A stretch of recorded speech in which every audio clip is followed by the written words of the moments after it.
ये मानव की देह हमें मिली है, मानव का शरीर हमें मिला है।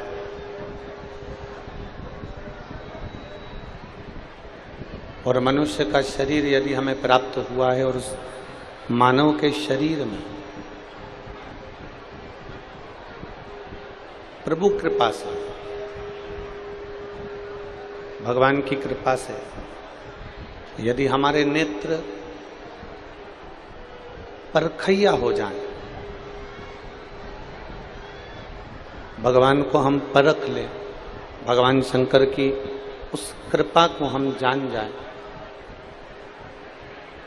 भगवान देवादिदेव महादेव की करुणा को हम पहचान जाएं, तो ये समझना कि आप साधारण नहीं हैं, भगवान शंकर के ही कृपा पात्र हैं, जो देवादिदेव महादेव ने आपको अपना दर्शन दिया, दर्शन प्रदान किया। बोल बम का नारा है, सारी समस्या का हल। यदि हम मनुष्य की देह पाने के बाद में अगर भगवान को पहचान रहे हैं,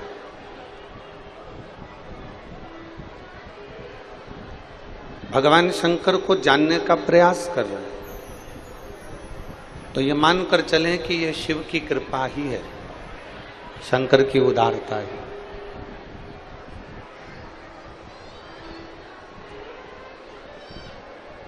देखिए, यहां मेरी इतनी सारी जीजियां बैठी हुई हैं, इतने सारे जीजा बैठे हैं। आस्था चैनल पर भी कई माताएं कथा सुन रही हैं, भाई लोग कथा सुन रहे हैं, जीजा लोग कथा सुन रहे हैं, बेटी बेटा मेरी माताएं कथा को श्रवण कर रही हैं। आप सबके घर में, और केवल आपके ही घर में नहीं, हमारे भी घर, किसी के यहां पर छोटी रोटी बनती है, किसी के यहां पर बड़ी रोटी बनती है। कोई छोटी बना रहा है, कोई बड़ी बना रहा है।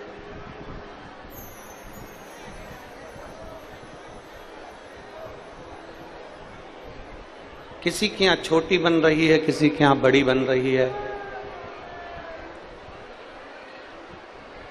किसी के यहां कोई पहनने वाले कपड़े छोटे हो जाते हैं, कोई कपड़े बड़े हो जाते हैं। किसी का मकान बड़ा हो जाता है, किसी का मकान छोटा हो जाता है। कोई बड़ी गाड़ी हो जाती है, कोई छोटी गाड़ी हो जाती है। रोटी छोटी और बड़ी हो सकती है, और ये हमने अंदाजा भी लगाया। हम जहाँ भी अभी इससे पहले कुरूद में थे, और फिर उससे पहले हम लोग परतवाड़ा थे, तो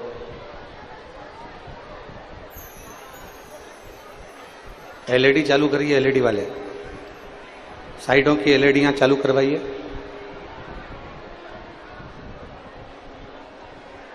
तो कोई रोटी छोटी है, कोई रोटी बड़ी है, कोई घर छोटा है, कोई घर बड़ा है,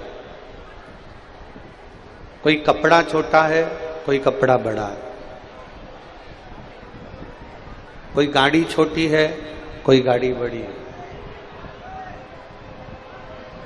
कोई जमीन, कोई खेत, किसी के पास छोटा है, किसी के पास बड़ा है। ये छोटा और बड़ा का जो क्रम है,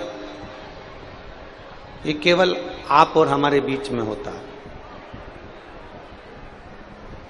ये छोटे और बड़े का जो खेल है, ये हमारे और आपके बीच का है।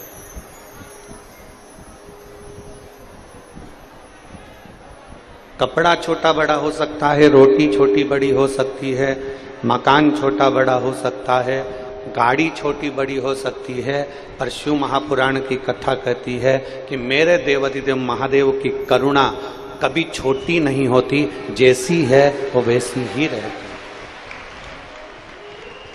उसकी करुणा, उसकी दया, उसका वात्सल्य जैसा एक के लिए है, वैसा सबके लिए। जैसे मां,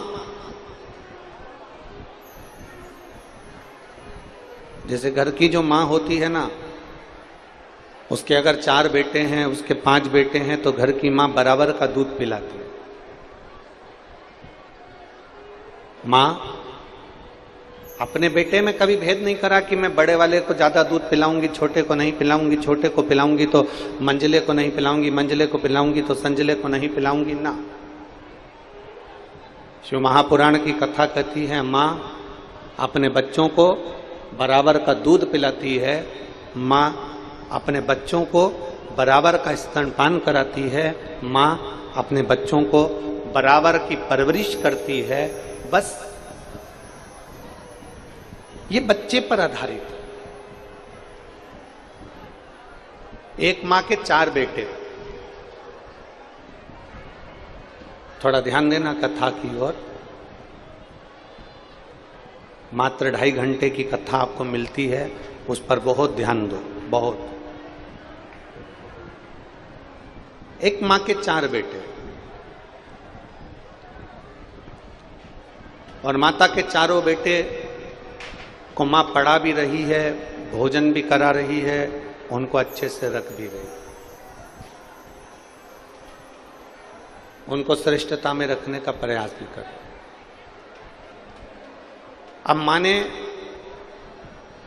एक बेटे को स्कूल में डाला, दूसरे बेटे को स्कूल में डाला, तीसरे बेटे को स्कूल में डाला, चौथे बेटे को स्कूल में डाला। मां का काम क्या है? उसने स्कूल में उसको दाखिला दिला दिया, स्कूल में उसने एडमिशन करा दिया।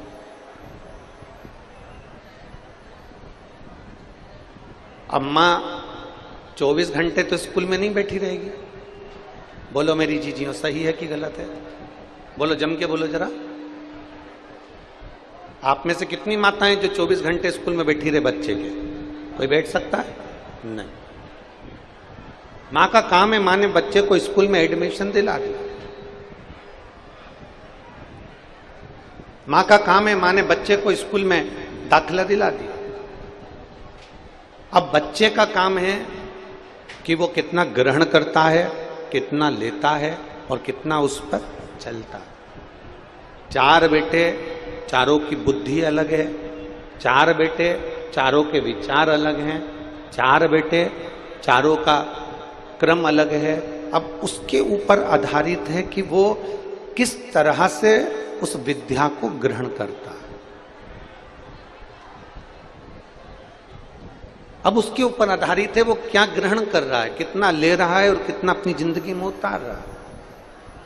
और 4 बेटों में से कोई बेटा तो डॉक्टर बन जाता है, कोई बेटा इंजीनियर बन जाता है, कोई बेटा किसान बन जाता है, कोई बेटा दुकान खोल लेता है।